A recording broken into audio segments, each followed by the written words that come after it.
Hello everyone. I'm going to talk about the Europe and Africa Continental Championship, the big event I'm going to play in this year.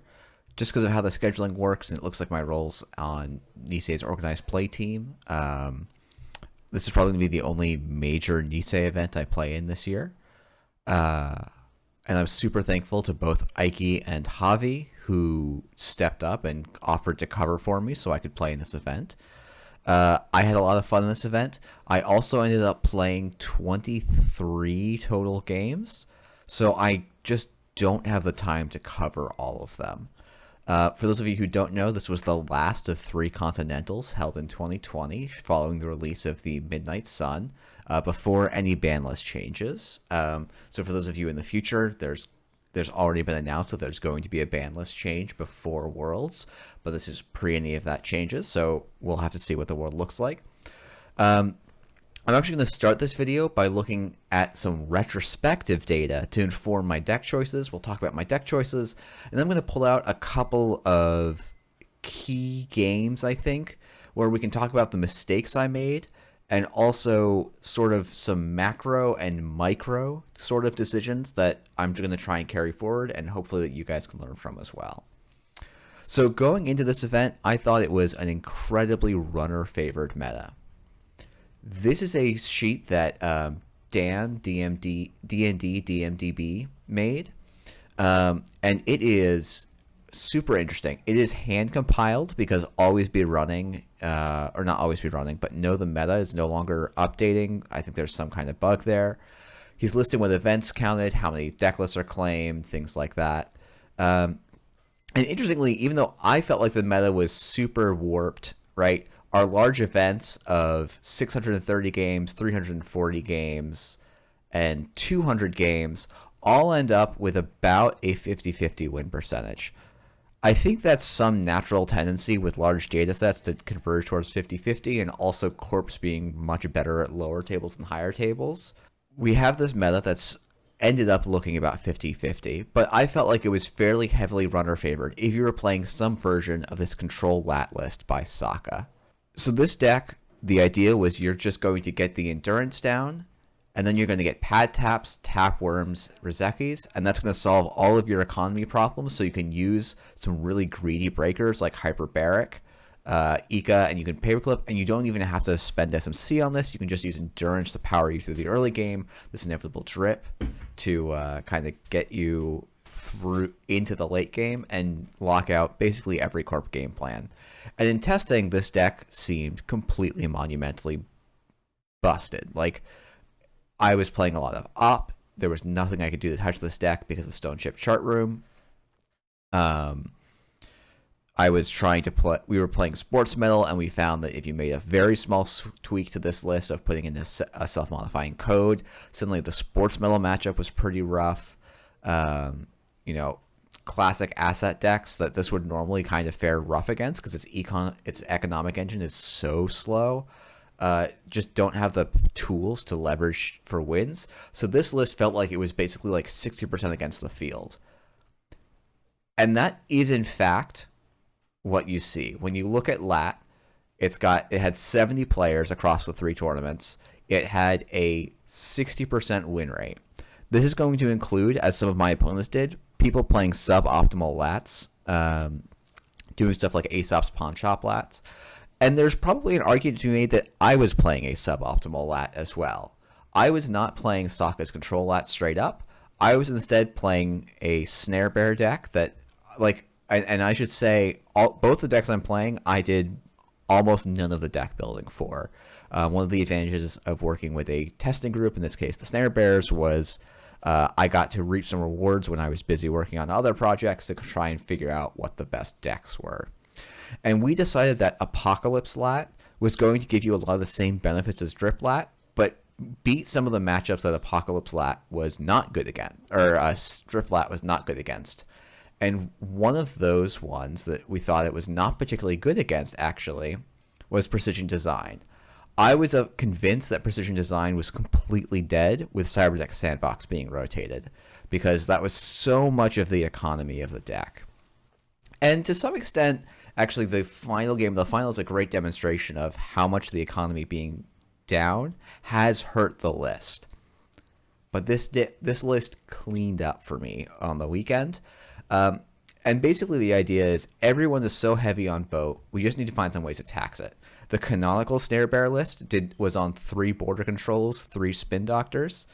I personally was having a hard time piloting that list to wins, and they were running 2 next activation commands. The big part of the next activation command is that people can't use the boat, or can't use the endurance.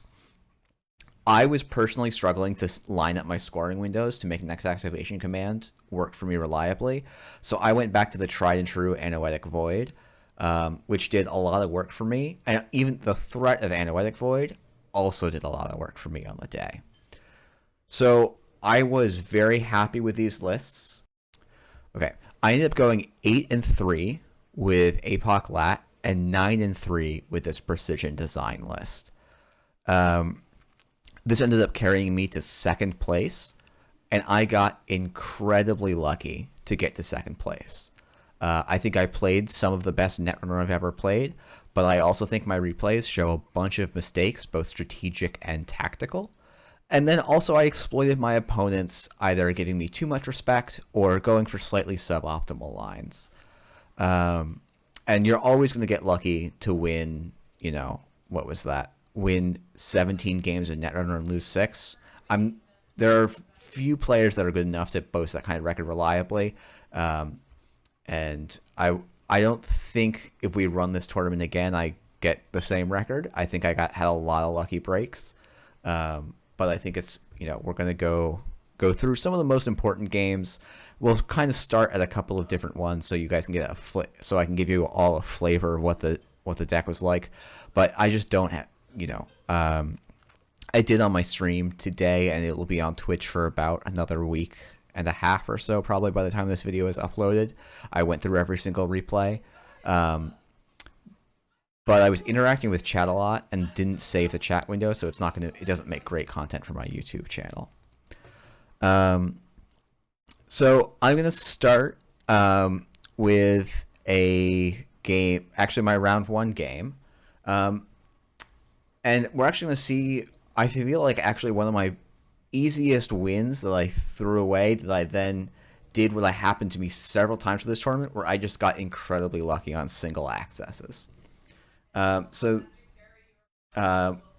one thing I should say when I'm starting here, the things I'm trying to think about when doing these replay reviews, and I should not be looking at that screen, I should be looking at the camera.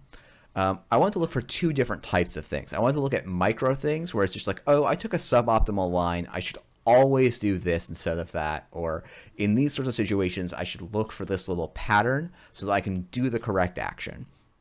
But the other thing I want to look for is larger strategic errors that I was making so that I can think about them. And I honestly think my runner play had a lot of weaknesses that were very strategic in level. My court play also had, particularly the finals, I had some strategic errors from not knowing the matchup well. But then there was some tactical and ice placement stuff that always could have been improved. In this game against Tivaduva, we're going to see a couple of them. I'm actually going to speed through this game, basically sprint through, and the idea is I want to check their stuff. I want to make sure I'm getting my lat drip value. I want to be setting up drip. This Aesop's Pawn Shop is actually just for post-APOC. The list isn't really an Aesop's list at all. It's probably one of the most cuttable cards in the list. It's a little bit of a bummer to mulligan into it, but it's kind of whatever. Let's see. So one of the things I learned throughout the day is that installing the simul chips actually ends up being a bit hampering. Doing something like discarding a clot would make more sense here, or possibly even discarding the Aesop's Pawn Shop would be totally fine. Discarding the Deep Dive is also a possibility. I felt like it was a way to win and close out games. My opponent's doing exactly what you need to do against Lat, and this is the big strategic thing that my Precision Design list is doing, that this Built to Last is doing, that a lot of lists are doing, which is just try and put pressure on the boat quickly. Because even though the boat is really, really good, it's not blistering, it's not going to be able to break a lot of ice over and over and over again. Um, so I'm actually doing it probably some of the best I do of actually consistently and reliably drawing. I think I got my drip down a few turns too late. Um, and this run ends up being a little bit sketchy for me. I was a little bit too cavalier about using up boat counters. There's a couple of games where I make some real strategic errors. You generally don't want to boat for singles, and doing a Into the Depths for 4 credits, I've just played a dirty laundry, but I've had to spend 2 boat counters to go and do it. I think that's pretty indisputably a bad play. It ends up not being the biggest deal, but it's a big thing. However, here on turn 6, I make my biggest mistake of the game, and this honestly, most of the time, should have cost me the game. So the idea here is I'm looking at this board state. The Corp has set up a monstrous scoring server that I just don't have the tools to get through. So what should I do? Well, I'm an APOC deck. I have APOC in hand. There's only one ice on Essential. It cannot stop me from being successful on the run. This is 100% an Apocalypse turn. There's just nothing else I should do with this turn. And I realized that when playing here, when I clicked to draw, and suddenly I'm unable to do it. This ends up being the last possible window where I could have apocalypsed, because my opponent's going to get to 5 points. And I know, or should suspect, that they have an Audacity in the deck. And so that means that I need to have the Clot threat available. But all 3 of my simul chips are either on the board or in the heap. And so if they get to 5 points, my Apocalypses, 6 influence and 2 cards, are blank in my entire deck. Unless I can guarantee that they don't top deck at the agenda, have an agenda in hand, and have 1 credit. That's an incredibly hard set of criteria for me to guarantee. And this is just a major strategic mistake. I end up... Another thing I do a lot is under prioritize installing my drip cards. But it is what it is. I lose the Apocalypse here, which actually makes my opponent do some stuff that's slightly incorrect, which, you know, is an upside.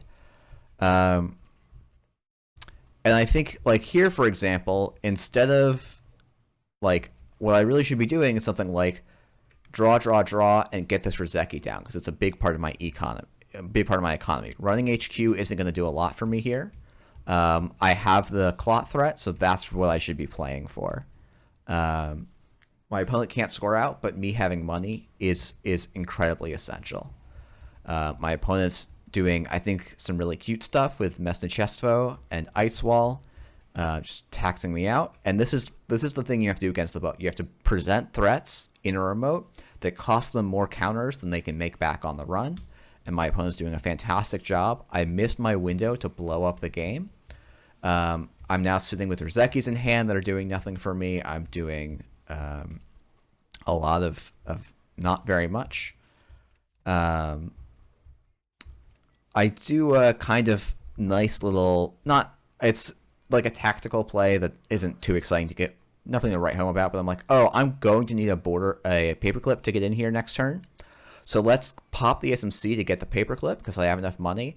Then I can use my simul chip to get the Clot, and I don't have to sacrifice it. I don't have to like sack my own stuff. I can actually build my board state forward at the same time. This is just, I put down the stone chip chart room so I can make sure to get through a double code gate, which is exactly what I end up needing to do. There's an argument that I should have actually grabbed Ngolo instead of Ice Wall, though I actually wouldn't have had the money, I believe, to get through the Mesnichestvo if I had grabbed the other way around. And here, for example, instead of clicking for a credit, I should install a Rozeki. I don't actually think I know that my opponent's on economic warfares, but it's not implausible. And so actually ducking below 4 credits, then dripping back up to 4, so I can then fetch a misdirection if I need to, is a nicer play. And that ends up being sort of the micro thing. My opponent basically is going to continue to force me to get in the remote. At some point, I just say, you know what? If they have it this turn, they have it, but make them have it. I'm not going to try and throw myself fruitlessly. It's actually an NGO front. And I'm like, okay. Again, I'm over-checking HQ a little bit here when I could be putting drip down and drawing through. They finally go and purge with the clot. So this is maybe the turn where I could start checking HQ, where I'm like, oh, okay, it's pretty plausible now that they're going to have an agenda because they wanted to wait to purge to see if something else came up. I see economic warfare a bunch here, which is a bummer because I just misread that purge as saying that they have an agenda. They economic warfare me again, and I go, shoot. But fortunately, I have just enough credits to go and make this kind of play. And generally, I want to be saving. Well, I use boat counters there because it's worth quite a bit of money, but not quite enough. And I think I even sniped the Zeph here in the 1. Oh no, I don't snipe the Zeph in the 1 and 5. They go for the hard-hitting news play, and I just have to go. Well, I've seen a lot of cards off of HQ. Maybe I saw the same economic warfare bunch, but I just have to I have to make them have the boom because this is more credibly an agenda threat. So let's go and respect it as an agenda threat. They do a nice job of wasting my time. The border control pop, I think, was primarily stop an apocalypse. I actually can't. Well, I could pop an apocalypse here, but it would be a pretty losing play. I get the SF protocol. They still haven't found their boom. I make a mistake there of clearing a tag. I'm just not clearing tags this game. I'm just going to be going for that line. So I have to win this turn. There's no way I don't win. If I don't win this turn, I lose the game because I know they have Audacity in hand. And I luck sack the 1 of agenda in HQ. This is what I mean by you have to get lucky. If I don't see this Atlas, and I was only going to run HQ once this turn, I lose the game. But I don't lose the game, and so instead I'm going to go on. I'm going to deep dive. I'm actually going to miss on the deep dive, which is pretty wild to me. There was 20 cards in R&D and probably 4 agendas, given this agenda suite. So it should be much higher than 1 and 8, but so it goes. So could be a window where I lose, but I don't. And I decide I should check R&D first. I can potentially challenge server 3 if I have to, though I might be a credit short. I don't remember. So I decide to just go in again. My cards in hand don't matter anymore, and I just rip it off the top. So this is what I mean. You have to get lucky in Netrunner as well. I overran when I don't have to, because even though I'm playing an APOC, I'm still a control list, and my goal is to kind of sit back and just make sure the corp gets to have no fun. And on this game, I think I win this game easily if I play turn 6 correctly, where I do the Apocalypse. But here we actually see me making some mistakes and just getting lucky to save my bacon, which will be a theme throughout this run. I'm actually going to skip the other game as PD. I'll see if I can find one against the actual lat deck. So nothing too exciting happened in this game. I think my biggest play was I popped a border control when they overclocked it with a paperclip in the bin, purely just to deny them the value of getting the paperclip out for free. Against Hawei, they were playing a Pravdivos, and I just got the luckiest pulls. I stole 2 Bolognas off of... One was unadvanced behind a single piece of ice that I was checking, assuming it was Rashida, and I just had enough money. Another one I luck sacked off of R&D, and then I went for a deep dive. I actually did the deep dive turn pretty poorly. I could have done it much more robustly, but I got lucky and wasn't punished. I could have also on that turn instead apocalypsed and been incredibly ahead, but I decided to go for the high variance line. This is my only loss in the Swiss round with Precision Design. Yeah, I think that's right. And this is against Sable. So the Precision Design list is really tailored to beat up on Boat. It folds really hard to Criminal, and it folds really hard to Criminal when you make a key mistake.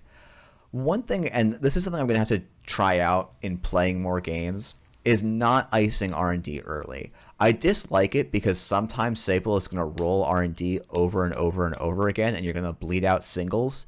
And if you bleed out any agendas on a singles on R&D against Sable for no clicks, it's really rough for you, especially if they're on Deep Dive, which I think most of them are. I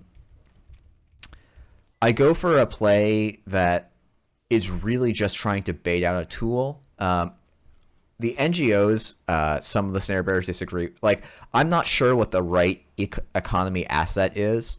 NGO feels a bit awkward for this list, but it does pretty reliably bait out runs, probably a little bit more reliably than it should.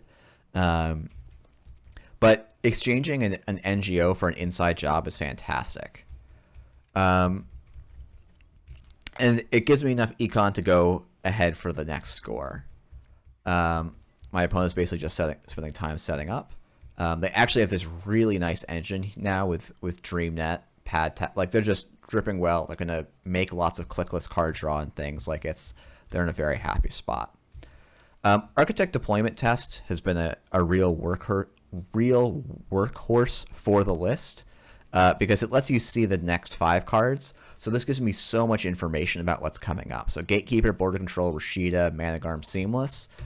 I would love, in some matchups, like if I was up against a Shaper deck here, I'd probably jam the Rashida here. Though, honestly, getting the Border Control for free on Server 1 is just a lot of equity in every matchup. This turn, though, I make a mistake. I don't think rezzing this Border Control is actually the mistake. It's popping the Border Control that's the mistake. This was pointed out to me when I did the stream earlier. Jonas, the Big Unit 3000, runner-up at Worlds 2021, was like, this is just wrong. And he's completely correct. This is just wrong. I can afford to lose 3 credits here because I know that R&D is completely safe. 3 credits and 0 credits are pretty insignificantly different. Giving up my border control means that I am vulnerable to the next diversion of funds. This diversion of funds I can tank and recover from, but if I'm pushing for a score, the next diversion of funds can be what screws me over. And that ends up being actually exactly what happens. Runner's going to just make some good runs. We end up shuffling. We fire the Rashida. And I go for a score. I am on 6 credits. That is an incorrect number of credits to go for this, to stop this.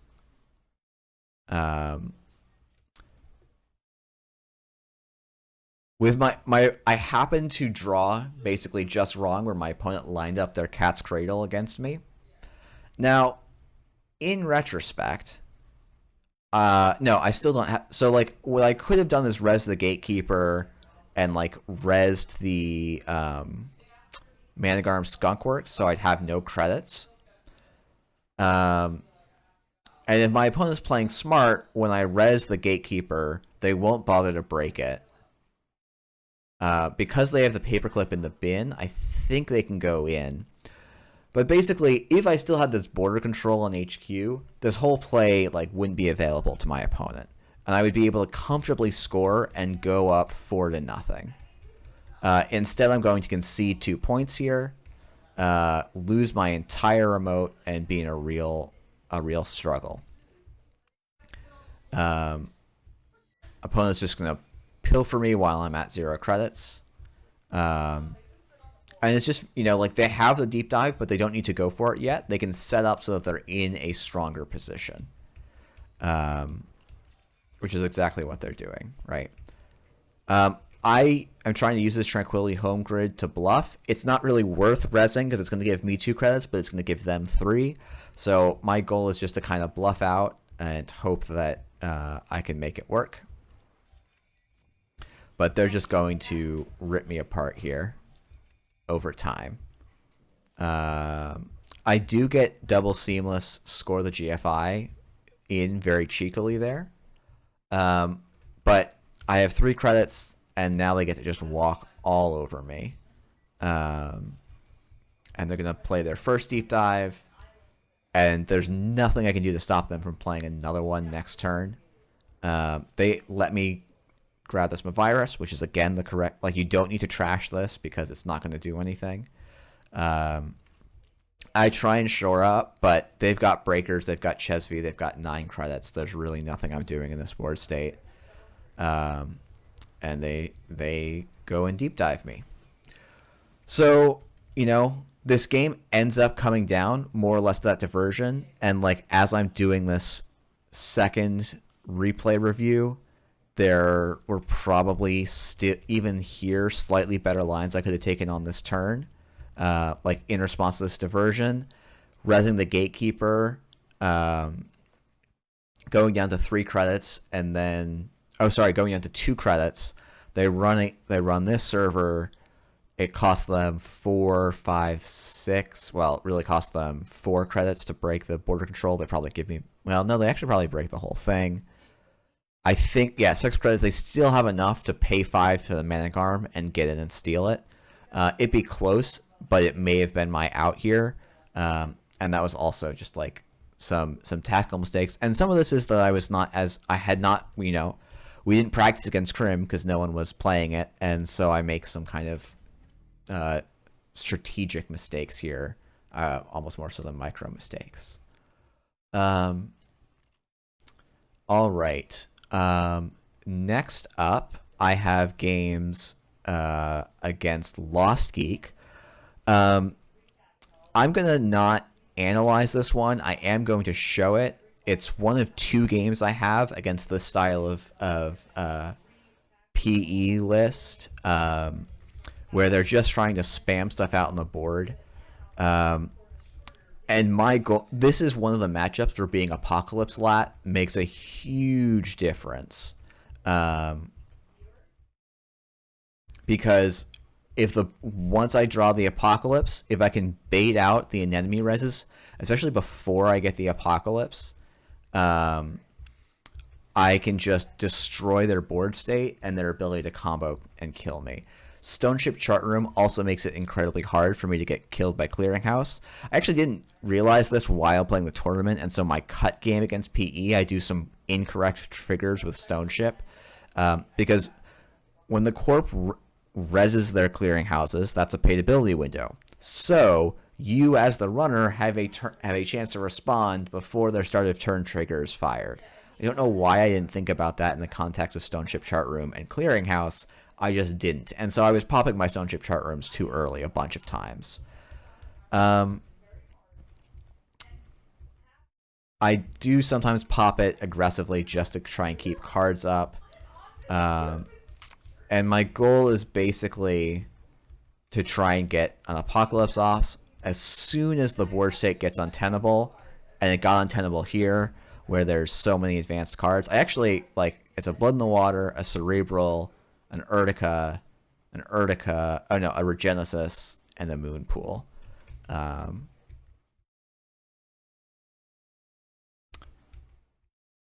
And so that feels pretty good for me. I want to get the boat down just so I can deal with ice.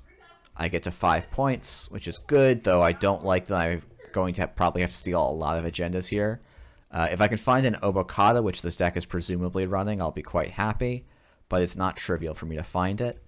Having Rozeki down would be nice, so I don't have to worry about my economy. Lost Geek does a nice job sculpting his hand here, but not quite good enough. The Rashida in PE is a thing you want to try and find. It's not easy to find, but it's worth trying to find. And then I'm just going around trashing stuff, getting boat counters, trying to bait out an enemy so that I can use my next APOC or even a deep dive at this point, because I probably can touch any. I at this point can touch any agenda and win. So.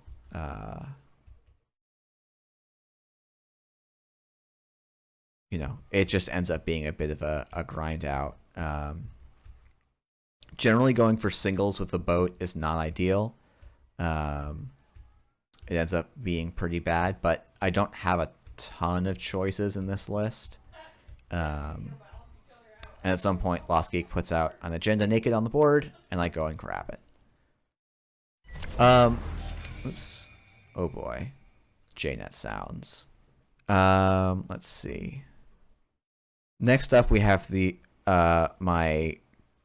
so this is the successful game I have against Boat Hoshiko, and I did pretty well here. I got quite lucky. Though Lost Geek, I know is I saw somewhere talking about potentially yeah. Anyways, never mind. So this is like I ended up just getting an absolute top tier draw here. You'd think 2 agendas in your opening hand's not any good. It turns out to be really good when your whole plan is to rush. So that's basically what I'm doing here. I'm just trying to make sure that I can, you know, like this server is a little bit of a paper tiger, but it's not that much of a paper tiger. And I'm getting to deny a couple of different things, getting the early score, and like I actually have all of the points I need to win the game. I technically have a scoring server that can work to get me through the whole game, and so I have to, you know, I gotta exploit this window while I have it, and just trying to make life a little bit harder for Lost Geek. I don't actually know if trashing that Gatekeeper was correct. I suspect it is, given that he's sitting at so many credits and 2 black orchestras in the bin. But one thing that Lost Geek is not doing here is actually running my ice. I think if he was to play this matchup again, he probably would. He was just playing, I think, a little overly conservatively here. Not really challenging my ice until the board state was a little bit too far gone. And so I just get a lot of free reign here, and I get the Rashida, and so I've drawn, like, I probably only need a Managarm Skunkworks. I probably need the Analytic Void or the next activation command. I need one of the 2 of those to score out of the server, I think. But I got one of them, so it's just a very simple install advance. And I think I calculated there is actually a way for Lost Geek to get in here, I think. It requires... Like, when you play the Dirty Laundry, I was like, oh shit, I think I'm off on my math. Because I think there's a line with that you can get through here. Because I can only void twice before I can't protect this. So I think there was a way for him to get in here 3 times. But he ends up not taking that line. It ends up being pretty tight to do it because Ansel is so expensive. And Analytic Void just means he can't get in on after that many clicks, and so I just win the game. Note, most OP agenda was not worth scoring this game. I needed the credits a lot more, and GFI is just fundamental to beating boat decks, because you need to be able to threaten wins on 3 scores. I do win with a 9-point game at some point, but that's that. Let's see. My games against September, I Apocalypse and Obelisk. This is another game where I make a couple of mistakes. One of the things I should do is when I'm going for an Apocalypse, if I have a misdirection out because my opponent's playing tags, I should pre-trash the misdirection with a symbol chip, just get back anything, so that I can pull the misdirection again. I don't have to find my one of Aesops to get that play back online. I got fairly lucky at the end of this game, but it should be a matchup where I'm up a fair amount. They didn't rush quite hard enough. And similarly on the reverse, I got very lucky at least 1 point, and I think I probably could have played slightly cleaner lines. But Freedom has actually generally had a pretty hard matchup against Precision Design, and I think this was a game where I was able to kind of just tax out Freedom's rig pretty heavily. I ended up playing 3 games against Mortivore. Again, there's a strategical mistake I make against Op here. I'm actually really excited to have seen so much Op, not because I think it's a great matchup, though I think it is a pretty favored matchup for me, almost regardless of the flavor of Op. But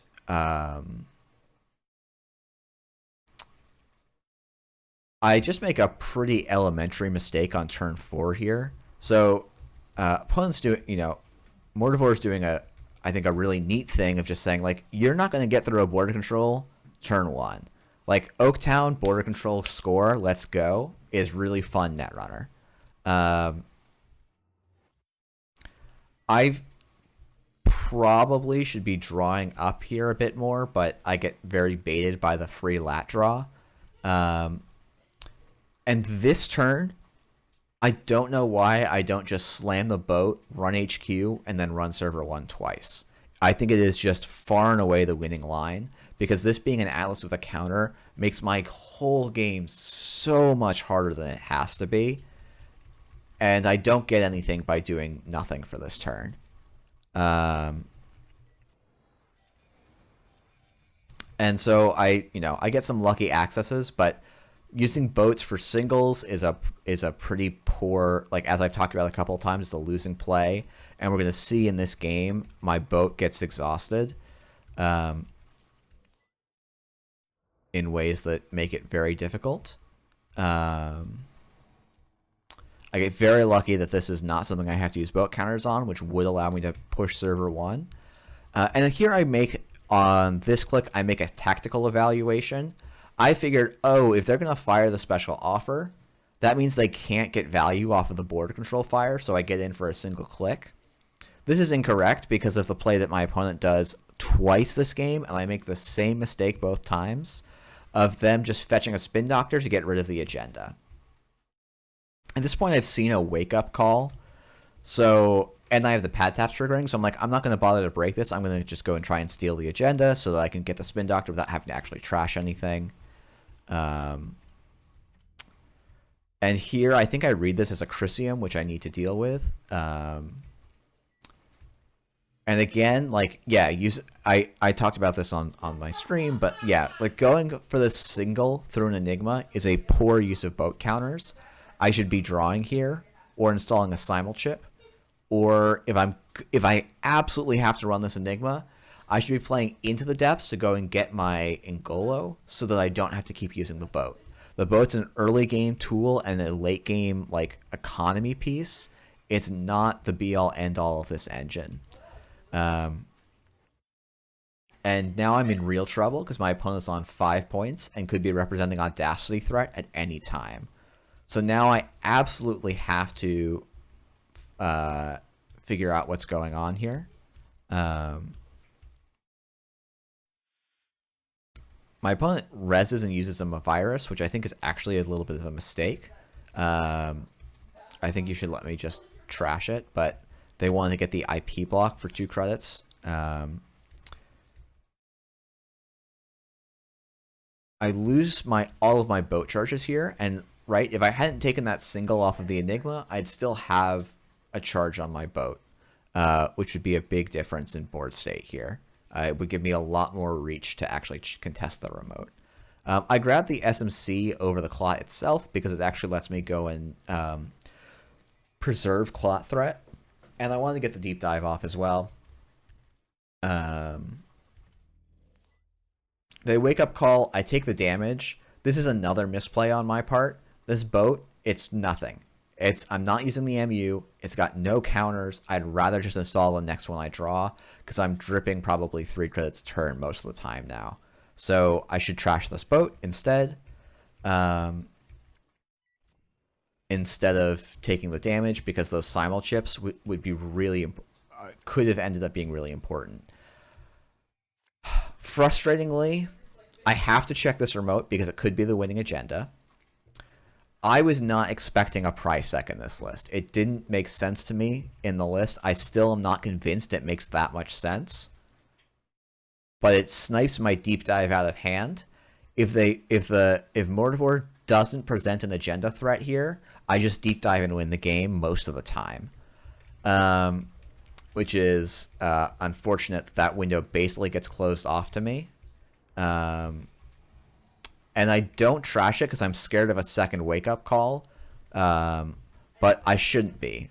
Again, my bow's basically worthless at this point, and taking the second tag actually makes me much more vulnerable to a lot of stuff. If my opponent had boom, they should just kill me here, but they don't. They have wake-up calls instead, which makes me feel like the Prysec makes even less sense if you're not going to run boom. I think you're just trying to get people to respect the tags, and I'm just choosing to not respect the tags for not any really good reason either. But I guess I would have, like, in theory, some tricks, but I don't actually. So I'm just trying to get singles in here. Drawing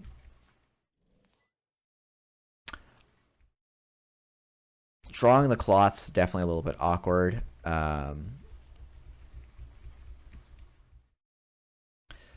And floating these tags is also makes breaking IP blocks a little annoying. And here, once again, I make the same misplay of letting the special offer fire, because I'm like, oh, this means I don't have to get gear checked by the border controls. And my opponent's just like, okay, you don't get to steal this agenda this turn, so that's all good with me.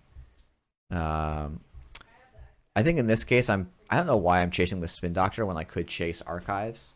It would just be a better play still. I'm making a couple of misplays here and there. This remote's now locked off to me.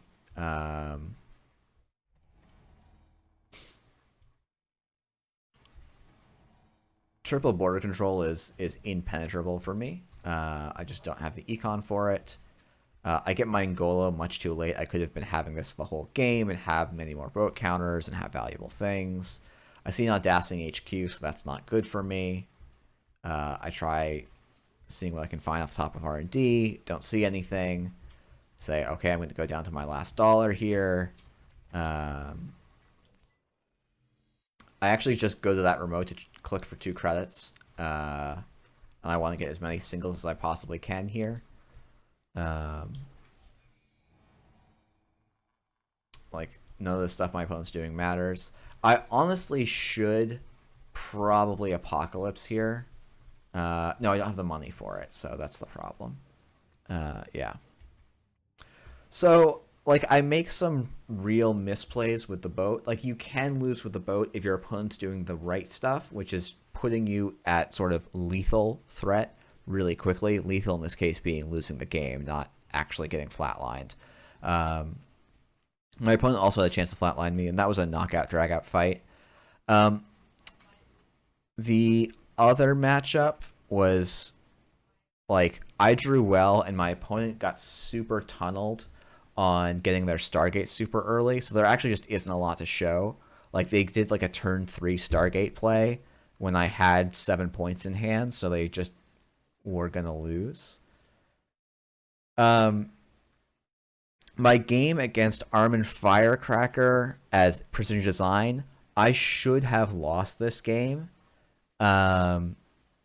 Because they apocalypsed me, and then I bluffed a score behind a Fairchild 3 that I couldn't afford to res with a next activation command.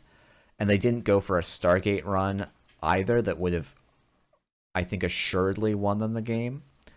But it's like, court board states are hard, right? And I don't want to, like, dunk on Armin's play.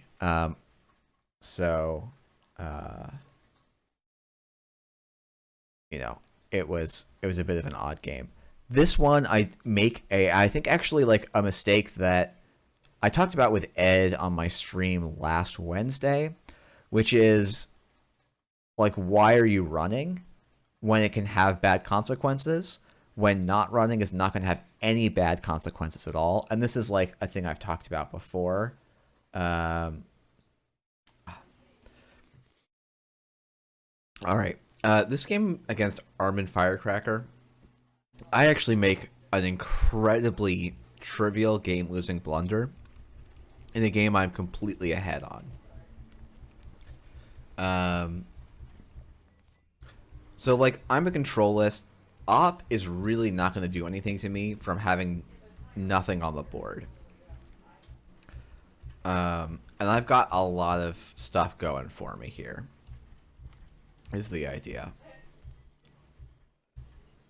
And I even, like, snipe a lucky agenda.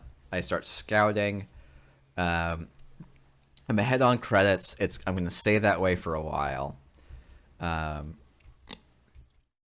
I realize with this preemptive that I missed an agenda in archives, but that's whatever. I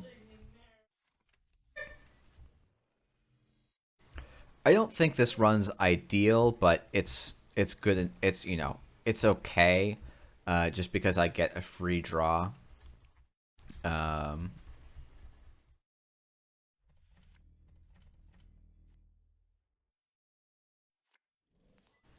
Here I'm just, I'm staying ahead on money. I feel okay about it. I'm still doing completely fine. But on this turn, no, sorry, it's my next turn. So I challenge this remote because it seems like they're scoring remote.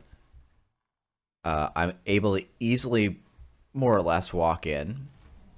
My opponent happens to not have a relevant piece of ice, like this just doesn't hurt me enough. So I'm able to into the depths here because I don't think they've got enough to res. This envelopment res I think is just a mistake from them. It takes them down to 0 credits. I can break it with paperclip. It trashes. They've already used their op trigger, so they get nothing of value out of this envelopment res. I get my 4 credits back. So this was effectively a 1 credit siphon for my opponent. I even steal a GFI, which is just incredibly unlucky for my opponent here. I think there's a reasonable case to make. Oh no, the Veritas I can't break a second time, so that's why I'm going into R&D and trying to punish them being low on credits.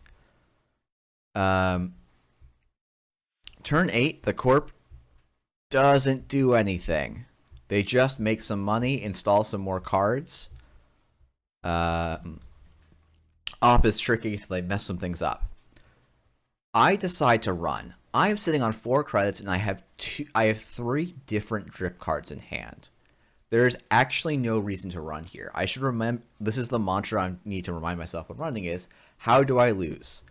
Are there threats in this board state? Obviously, I can't see what's what. That actually caused me to lose the game quickly. No. So I should be throwing down these. This is clicking for 2. Well, it's probably really clicking for something like 10 credits to install these 2 cards. That's way better than taking a single access. Installing this Beth is way better than taking a single access. Instead, I take a single access, miscalculate what I'm going to be doing, and then say, I'm on 5 credits. I'm worried about economic warfare. So what I should do is duck underneath the economic warfare by installing this Rozeki, so that I'm at 3 credits, so that next turn I can install the misdirection, I'll have dripped up to 4 credits from the Rozeki, and I can clear with the misdirection. I forget that I have a pad tap right here. And so my opponent, who has seen half of their deck, very reasonably plays for the line where they go and find their economic warfares and their HHNs. And I'm just dead on the spot. I cannot clear 4 tags in a turn, and there was nothing compelling me to run at the start of this turn. Draw, install, click for a credit, get a lat draw would be completely fine here. The worst that could happen is my opponent could score a Project Atlas here, and it would be 2-4. And I would instead of being at 3 credits, I would be at something like 5 or 6 credits, plus a Beth trigger. Like, I would be completely fine. I'd still have 2 Apocalypses in my list to go and handle this entire board in one fell swoop. I'd have my deep dives to get me my next 2 points. I just choose to take a line where I run where I don't have to. This is a problem a lot of people have as CTM versus CTM, and this is a problem that I just demonstrate really well right here. And this is why I'm always like, it's a runner meta, but the stats can look really average. Because if you're not thinking very carefully as the runner, you can just flatline yourself in a lot of ways. You can just lose the game. Okay, I have 2 games up against Amoeba. We were playing, this is the final round of Swiss. I will go through these games. Once again, I make some mistakes as the runner and throw a game that I should be winning. And this is going to be a little bit more of a battle as the corp. Like, my opponent's doing a great job of setting up. I'm going for some rush tools because you do need to move fairly quick against Lat. But you don't particularly need the seamlesses, though they're certainly nice to have. This is, oh wow, the Architect, okay. So I'm going to go up 4-2 on turn 5, which is fantastic. And I can put the Ansel here because I know there's no agendas for a little while. So I know that R&D is completely safe. And my opponent's playing a slight variation of the Lat, where it seems like instead of running Tackworms, they're running Begalters. I don't think this is correct, but Ika and Nanatak both have some real downsides, so it's not like it's entirely unreasonable. And they're going for Sable, so this is basically screaming to me they're going to deep dive, so I need to be very, very quick. And I want to try and shore up defenses where I can. Fairchild 3 is annoying for them. It's not the best thing I can have, but it's okay. They actually have access to all their breakers already, which is a real bummer for me. This remote is actually pretty untouchable. They have to spend a ton of money on stuff here. Oh, wait, yeah, I have border control, and they don't have enough to go through this Ansel again. Even though Begalter is very good, you'd actually probably want something like a Revolver here. Though even the Revolver doesn't really do enough for you. So I'm just barely scraping by on credits, and I'm going to have to, more or less have to let a deep dive through here. And losing the Void makes this very rough. And they're going up to 6-6. So I'm actually pretty unfavored here, except that I draw the GFI off the top of the deck. Like, just straight up dumb luck here. Like, nothing else I can do about it. But I need to bait them through this server because they can actually get in. I can't quite score this turn. I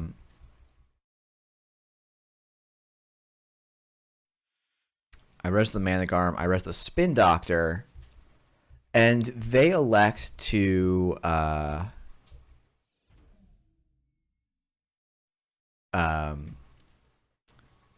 not spend their last 8 credits to deal with this Managarm Skunkorks. I think this ends up being the mistake that cost them the game.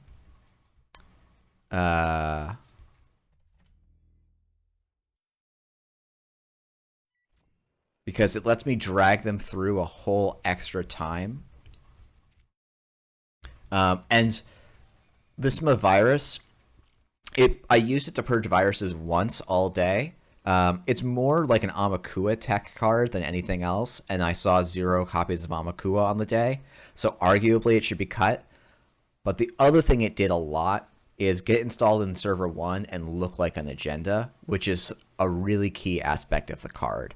I think probably Chrysium is better, but Chrysium doesn't have that upside. I can't install it in the same thing as a Tranquility Home Grid, and I forget Chrysium might even be Centrals only. So now that the runner is only on 6 credits, this server is very, very safe, and I can play a hedge fund, install the game my credits, put the second Ansel on the remote, and hope that my opponent doesn't have another deep dive. If they have another deep dive, I think I'm just busted. Fairchild 3, they walk through for 3 credits, so I'm not even going to bother resing because it sets me too far back. My opponent threatens the deep dive, but doesn't actually have it, so I win the game. If my opponent had the deep dive, I lose the game. Most of the time, actually. I forgot that I actually have 7 out of 8 agendas are represented on the board, so it would be about a 50-50 for me to lose the game here. So yeah, this is the core PD game plan right now, is rush out quickly and then try and threaten that every install in server 1 can be an agenda, and you just have to have enough installables. Advanced assembly lines before rotation was the key card for that. We don't have that anymore, and so the deck is actually noticeably weaker. We play the other side. I once again I play against Reality Plus, and I just misplay this game so badly, get boomed on turn 10. I'm actually going to go and do another video later where I get some better people playing against this list who are more familiar with the matchup, and doing that. Let's see, how long have I been recording for? Okay, so this is just under an hour, I think, in video time. I'm not going to go through the last couple of games because it's been an hour. I'm not going to keep going, and a lot of these games are kind of the same thing. I get very lucky runner side, but make some big mistakes. Corpse side, I play fairly tight, make some strategical ice placement mistakes. I play against Mortivore. It's basically the same game as the first one, where once again they rush out of Stargate. This time I happen to just not find agendas for a pretty comical amount of my deck. I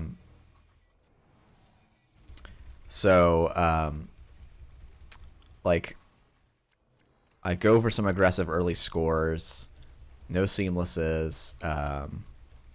Losing the Void here, I probably should have actually pulled it back. I think I pulled back a Rashida that I don't end up installing for multiple turns. Whereas having the Void in the remote would be a big deal. They get a very early Stargate, get an agenda off the Stargate, which is pretty reasonable given how many cards are left on the list. Instead of scoring, even though I just kind of wasted the next activation command, I need to shore up against the Stargate. So we're just going to spend some time doing that. Now I get the Void back because I'm suddenly in really good scoring position. Rashida to try and find cards. So I've got 20 cards left in R&D after this Rashida fire. So before this Rashida fire, I've got 24 cards in R&D. I've got 5 agendas, so it's about 1 in 5 cards. So I should have pretty good chances of seeing an agenda off this Rashida and the Mandatory. After I play this RLC, I've now seen 6 cards. I should have very good odds. After playing this next RLC, I have seen 8 cards out of R&D. Still no agenda.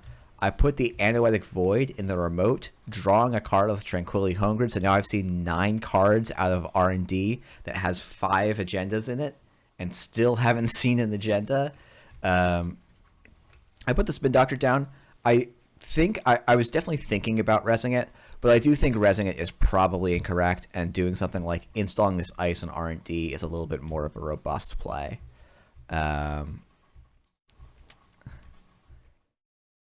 Just to make my opponent set things up. My opponent also is really bummed that their Aesop's Pawn Shop hasn't shown up yet. This happens. I think it's actually why Wu should probably play some Spec Works, because it's a really great bridging card.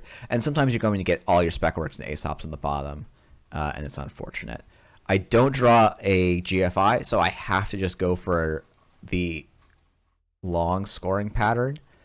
I think there's actually an argument whereas instead of putting an ice here, because I have Anoetic Void, Managarm, 2 ice is all I need, and actually I should be shoring up R&D here.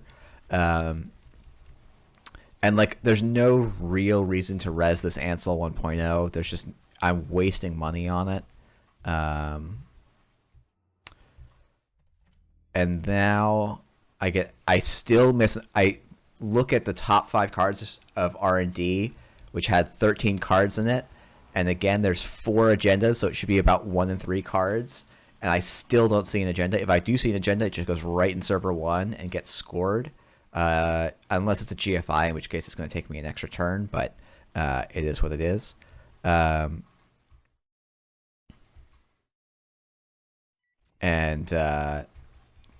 Just can't get there. This Ansel res is still incorrect, even though it's eating up boat counters. I tried to do a Spin Doctor shuffle because I knew there was no agendas on the top of R&D and still can't find any agendas. So I just play a hedge fund. Again, I should probably be putting a gatekeeper on R&D because I don't need the money anymore. And my opponent's finally in range to start doing damage. I'm going to border control here. This is where if I had this gatekeeper on this server as well, I'd still have plenty of money to score out. And I wouldn't really be vulnerable to Stargates, whereas I now technically am. I had shuffled back RLC so I could find stuff. And then here, I finally find the GFI. I have the 2 Seamlesses in hand, so I really don't need to do much else. I put the border control down to deny the R&D access, the Stargate. But again, if I had an extra piece of ice here, I'd be much happier. My opponent sweeps the hand, or tries to sweep the hand, and doesn't quite get it. But yeah, the top of R&D was a GFI. And so there's a world where they run R&D twice and win the game. And that would be pretty tragic for me. And if I had some extra ice there, it wouldn't really have been available. Okay, on to the cut games. Again, these are going to be pretty quick. Against Bridgman playing Lat, we see the Lat actually get to where it needs to get. Let's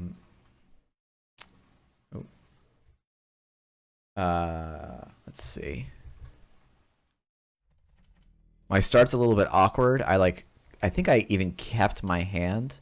Yeah, because I was like, oh, I do want early agendas. They top deck a global food while getting their Tapworm down, which is some sick value. I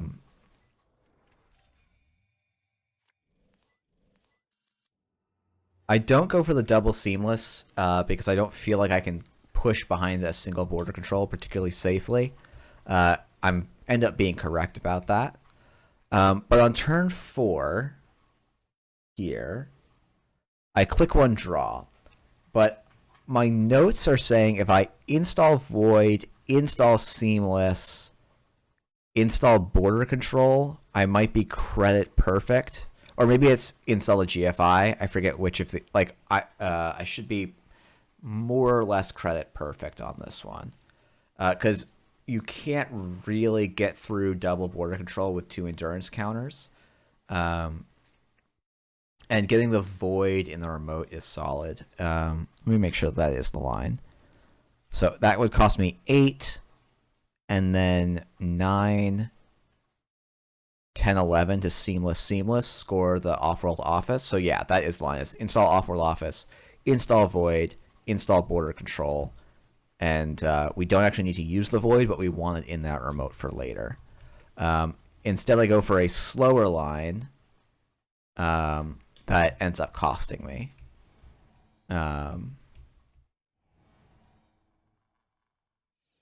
Because, oh, wait, what am I miscounting here?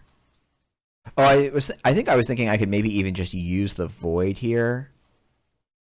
I would like ditch the GFI, I guess, and go, no, that doesn't work. Why did I have this miscounted? I don't know. I'll have to see. Or maybe that's going to be a different game, but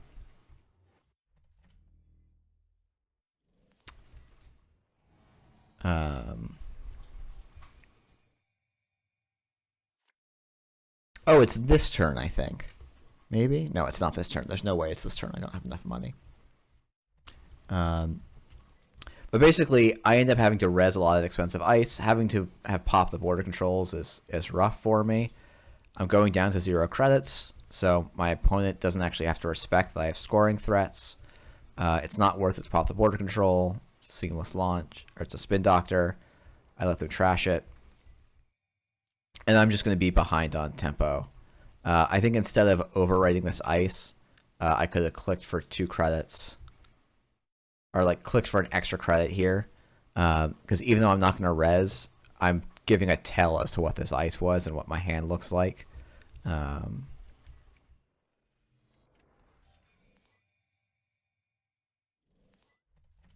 yeah, Bridgman just very methodically and accurately takes me apart.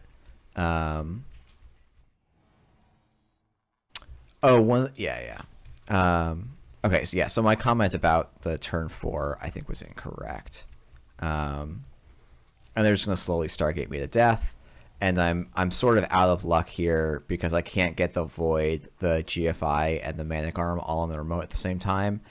And I just sort of split them up. Probably what my line was to install the Manic Arm, install the Void, like draw a card so that I could Void once or twice to protect the remote. And then the following turn go for the GFI play, or maybe even just go for the Luminal and go for a lot of scores. But with Mad Dash Stargate already set up, I'm just very behind on the ball here. And so that can get out ahead in this PD matchup. This is the sort of board where it happens. And it's just a slow grind out for the win. So, yeah.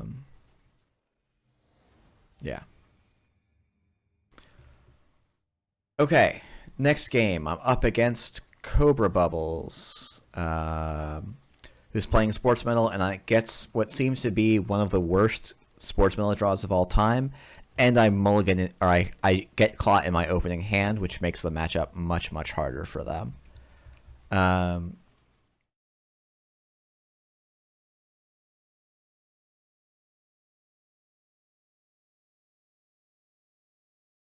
Yeah, there's actually like, I just kind of run a little aggressively early. They go down to low credits. I get a boat down pretty early, which gives me a lot of leverage over the course of the game. When they install a second thing in server 1, I kind of go through, try and get rid of some of their stuff.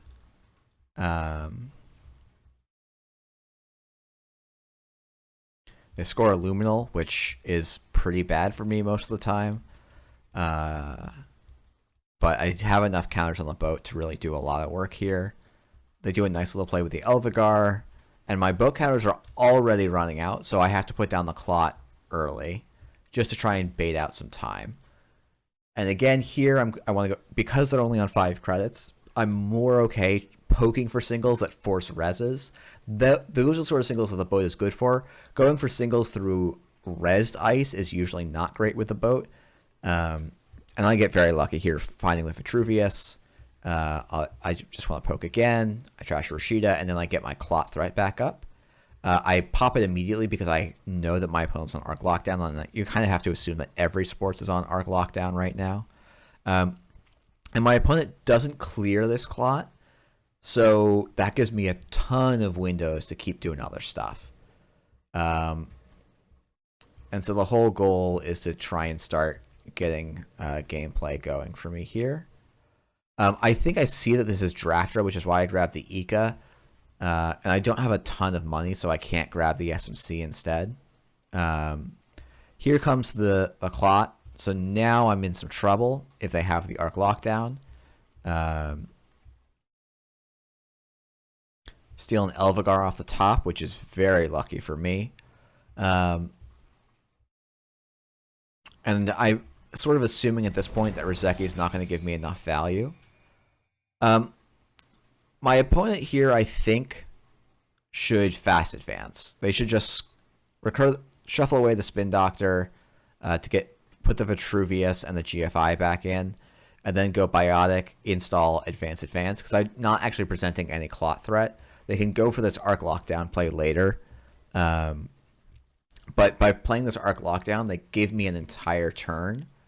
I'm now sitting on a very healthy amount of credits, and I'm actually setting up to go for a deep dive here when I win off of R&D. Because I have 5 boat counters, there's nothing that they can do to actually stop me from deep diving here.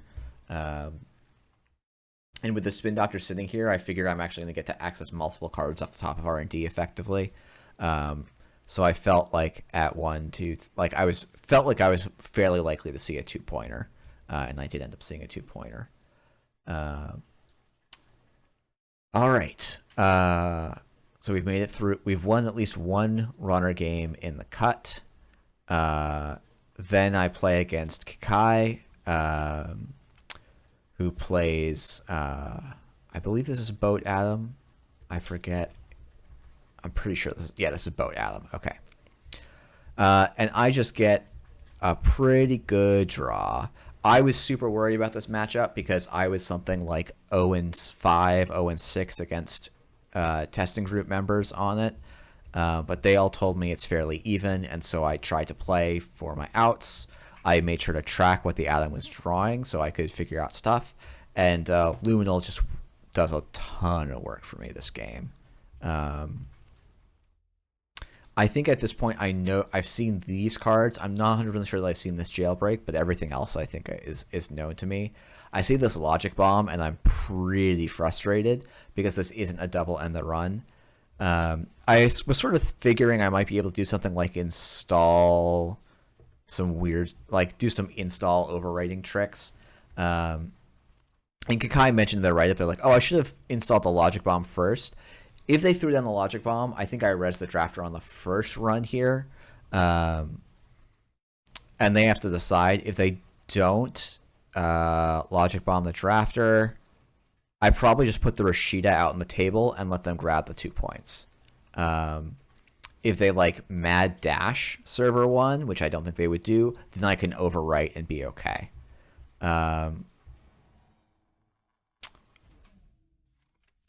And they do some post-analysis of like, oh, this Logic Bomb was a mistake because he drew the Anoetic Void. And like, yeah, it's great for me that I drew the Anoetic Void, but there's a bunch of stuff that I could draw that would work here. And like, even just overwriting with a Rashida, I'm pretty likely to come out okay here. Like, or if I had drawn a Seamless, yeah, like there's lots of different lines here. The Anoetic Void is obviously basically the best draw for me. One thing that Kakai doesn't do is make me actually show him the Void, because this could be a bluff and they're just choosing to not check it. And I think one of the things you need to be doing is make the corp have it. But I'm not made to have it here. And I put the Fairchild 3 on HQ. This is very heavily telegraphing that I have agendas in HQ, but I knew that R&D was clear, and so instead of trying to be cute, which is a thing I've done a lot, I should just be solid and make this an annoying server to get in. Runner puts down the Endurance, but I still have Void here. Let's see. I install and advance the NGO front, and then put down some ice because I want to try and turn off the easy boat charging. I actually I'm spending Anoetic Voids to deal with the boat. But here I actually make a mistake. I should just slam this GFI in here. I should put the GFI in, advance, I think. And if I draw a Seamless, it's even better, right? But if I put the GFI in, advance, there just isn't a realistic way for Kakai to get in. Or actually, once I install the Rashida and see that I get Seamless, I should immediately overwrite it. Because I still would be short on credits technically, I think. so maybe it's not completely correct. But the thing is, this server is not like it's actually. Oh, I'm sorry. No, the reason this is correct, and I'm sorry, this is me being a bit scrambled from doing a lot of Netrunner talking about this today. Even if I don't draw the seamless here, this remote is safer than my hand. Just like this remote is much harder for Kakai to get into. So if I just put the GFI in here, take 2 credits, draw a card, advance it once, I can slow cook this GFI, and it's just not going anywhere with the cards that Kakai is presenting. I can always beat a Logic Bomb. The Endurance is many counters away. And instead, I almost lose the game here. If Kakai hits the GFI, the game is so much harder for me, and I'm much less likely to win. But I just draw very well. I put the border control on because I'm trying to stop a mad dash for the win. There's still lines where I lose, but they don't happen, basically. And so I get a very nice, and again, like many of my wins, pretty lucky. So, all right. Almost done. Against Mr. Buggles, I'm not, again, this is against PE. I made a mistake on 1 key turn, again, because I forgot that Stone Chip Chart Room, I don't need to pop it early. And so I get an APOC ping on a 1 in 6. I then act as a snare immediately after, so even if I had played correctly, I probably don't get the APOC off. But I basically just grind out a win, very luckily, with about 4 cards left in the deck. Against Bridgman, we play the Precision Design versus Lat matchup a second time, and this time I come out ahead, which I think is about right. I think the matchup is close to 50-50. And I just go for a very, very aggressive early score. A Gatekeeper is really annoying for the Lat deck to beat turn 1. Gatekeeper is also enough forward tempo for me.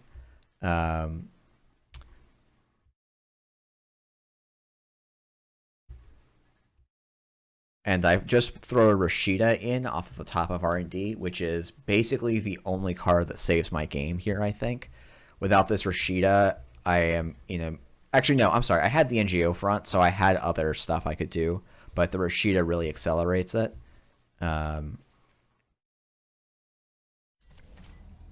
But I'm actually going, yeah, okay. Wait, I could have sworn I had a GFI in my hand at some point. Nope, I'm just hallucinating because I've been playing so much, or looking at so many reviews. Okay. I don't beta run, but that sort of tells me something. And I'm just going to leave HQ open because it doesn't matter in this game. Border controls on the remote are ideal here. So we're just going to stack up 2 of them while we wait to find agendas and while the runner gets set up. So now the runner is set up, I have to start putting real pressure on them. And so we're going to put down agendas. I think this is actually a mistake to go for Stargate here. There is the Mad Dash in hand, but I think actually challenging this remote is maybe more correct. Though with the Gatekeeper, it's a little bit trickier. Because the clip is in the bin, like this remote looks scarier than it is, and I get away with a little bit of murder here.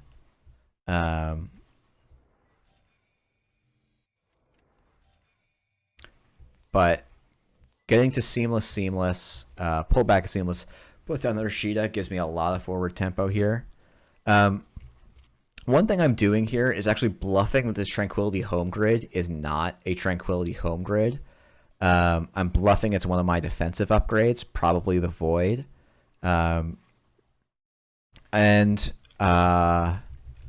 This wasn't necessarily an intended bluff, but it is not an unreasonable read if your opponent's like, I'm going to slam down an agenda with an upgrade and a 3 ice remote.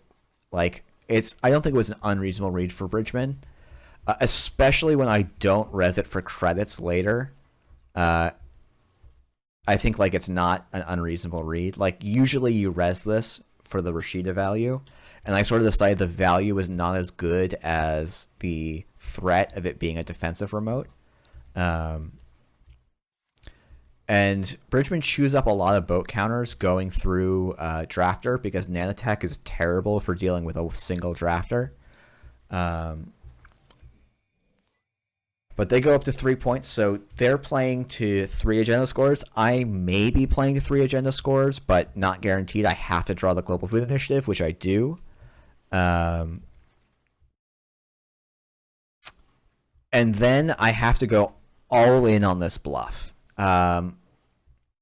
Technically, I don't need to go 100% all in, because like double border control Gatekeeper does actually do a lot of work, but the Gatekeeper is only 2 credits, but getting through to these border controls is annoying.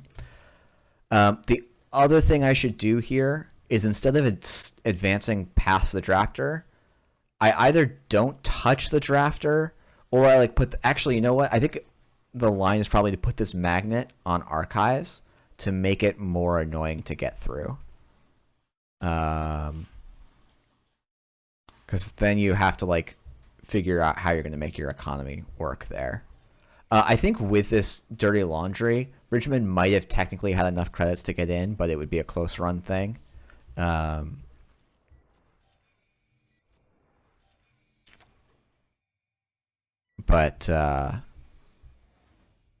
fortunately, there were not 2 agendas on the top with the Stargate, and so I score out, and my bluff really pays off.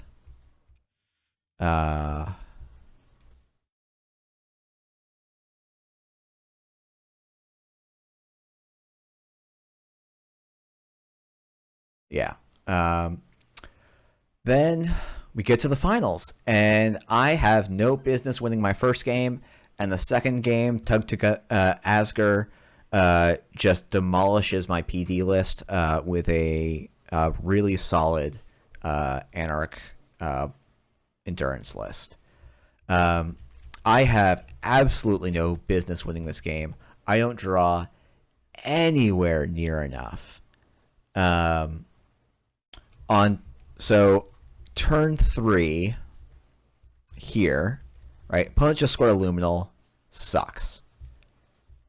I check this remote. I see that it's a Rashida, or it's a Vitruvius. Great. My opponent no longer has threats for me. I should install this Rozeki. This Dirty Laundry will continue to be valuable next turn. But this Rozeki is incredibly valuable this turn because, like, even if the game doesn't end in 9 turns, it's probably going to end sometime between turns 8 and 12.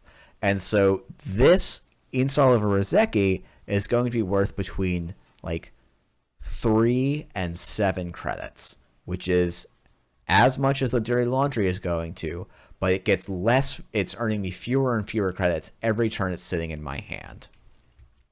So this is like one of the mistakes I was making over and over throughout the day, and it should have cost me this game. But I get the Vitruvius. They go for the double install. I actually feel pretty confident to just charge this remote because I know this, because this is an open list, and I know that basically all of its ice is code gates. So I can, with just an Ngolo, charge through. Again here, I draw, which is fine, but I should be installing these Rozekis. I would technically be down on credits by a small amount, but I would not be, by turn 5, I should be caught up, basically, because I made a run anyway that didn't have a Dirty Laundry attached to it on this turn, I think. Oh, no, I didn't, but, I should have prioritized getting the Rozekis down because I end up getting incredibly credit crunched later in the game. If I'd held if I still had the Dirty Laundry in my hand because I'd put the Rozekis down, this is a run I could be doing with Dirty Laundry. Instead of being at 14 credits at the start of this turn, I would be at, I'd be at 11 credits, and that's not meaningfully different, and I'd probably actually be a bit ahead of it already. or I have broken even on the Rozeki already. So I guess I would be back 5-ish credits, but like I'd still be totally fine. An opponent goes and scores a GFI, which is incredibly bad news for me because now Asger Tugtugut is threatening to win with every single card they put in a remote. So I'm actually checking here for a Loki, or not a Loki, the one of Trieste model Bioroids, because there are some blowouts I don't want to have to deal with there. I saw Nico on the top of R&D, and I probably should just say you gotta have it instead of wasting a bunch of resources on this remote. But and if I'm not, I like the other option for me here, like, yeah, this is just like, oh, if I have Rozekis, I'm much more comfortable here. I can continue to draw cards because if I can find my Apocalypse, I can instead of having to run this remote, if I find my Apocalypse, that also solves this matchup in much the same way, especially because I have 2 Endurances in hand. So I just barely calculate out a line with 2 boat counters to get into server 1 through a Managarm Skunkworks by letting a drafter fire a bunch of times, and Asker puts a Rashida in the remote so I don't get to steal the winning agenda. But now this is the winning agenda, and I don't have any way to get in. So I just run R&D instead. And Asker has very smartly put a border control there, so I have to spend a bunch of resources. I'm just letting drafters fire because I know at this point there's nothing that's going to hurt me. Someone pointed out that if you could have overwritten the Managarm, that would be actually a really good play against me here. And I just happened to get I think there was 3 agendas left in R&D, so 3 and 20, roughly a 1 and 7 to win the game, and I got lucky and won. I think this is a game I could have been somewhat comfortable in if I had put the Rozekis down, so I'd actually have credits to challenge this remote. If I'd drawn a little bit more, because if I can find the Apocalypse, I also win this, right? Like, my opponent's got 19 cards in R&D. I have 30 cards in my stack, basically. What am I doing, right? I should be drawing a bunch because if I get the Apocalypse, boom, problems are solved. The entire board state goes away. So fortunately, though, my lucky ways get punished, and Asger just does a clinical demolition of my deck. There's a couple of mistakes I made in this game. I don't think they make a huge difference in the outcome. My draw, I think, was a little bit worse than average, and Asker's was on the higher side. But as he's talked about in Slack, it's not like it wasn't like a complete god draw. And there's a couple of places where I probably could have pushed a little more aggressive, like played a little more aggressively. So we have the boat down with 10 cards drawn. Hitting the next activation command out of my hand is rough. It would have been a very, like, if this wasn't drawn, I could have just installed advanced the Offworld Office and gone for the score. And because the Hippo is down, I can't really res this Ansel if he runs click 1 because I will just lose it. But the NGO front's a decent enough exchange. I don't mind so much trading a 4-cost piece of ice for a Hippo. I think it's the downside of this precision design list is it is fairly vulnerable to Hippo because of how expensive its ice is. So trading my cheapest ice is better. That said, this is probably incorrect. I think we talked about this, or I talked about this. Even though I have 2 agendas in HQ, I should just think of these as already forfeit. And just say I can't protect HQ this game, but there's also no HQ pressure. So even flipping these so that it's just the drafter on the inside, the Gatekeeper on the inside and the Fairchild on the outside, so that I can res this Gatekeeper, not have it get hippoed, is great. Getting a Drafter hippoed, I'm not too sad about. Again, I don't mind exchanging 1 or 2 pieces of ice. The other option also would be to just have put the Gatekeeper down and not bothered with a second piece of ice at all. One thing I'm also failing to do is actually force Asger to run into the remote. And that's like the most important thing to do against the boat. Is just force them to keep going through. And we also see a draw where I don't see any economy cards. We've basically seen 1 hedge fund, 1 NGO front, and that's all the econ we've seen.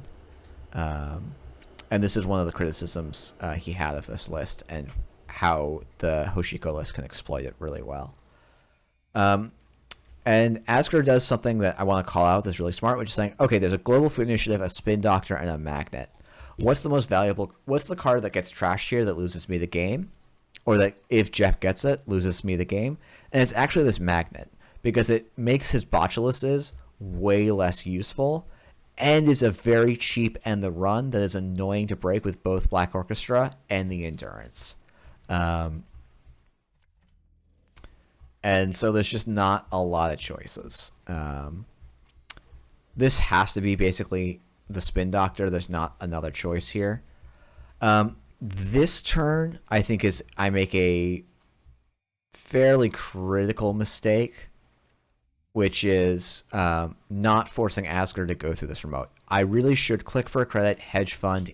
Oh, wait, no, this is the turn. Okay, I do. Oh, yeah. No, this is a huge mistake on my part, right? Even though there's a Botulus here, there's only 2 counters on the Endurance. There's 13 credits, which is a lot, but I have to drain them somehow, right?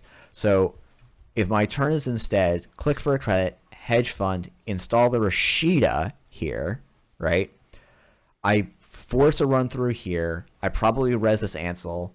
Yes, it costs 2 boat counters and the Botulus and then 3 credits, so it's not a huge outlay of resources right away, but now the Endurance is down to a single counter. Asger's a few credits poorer, and yes, I will still get Stargated, but this ice doesn't stop me getting Stargated anyway. Because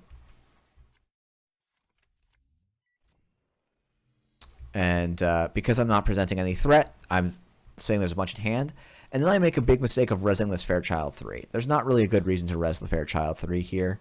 It just doesn't do much.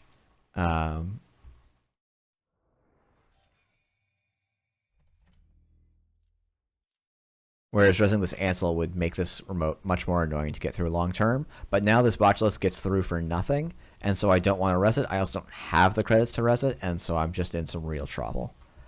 And so, like, I just get complete, like, Asger continues to say, I don't need to trash an agenda, I don't have my mad dashes yet, and there's no way that I can score from this board state, and so we're just going to lose.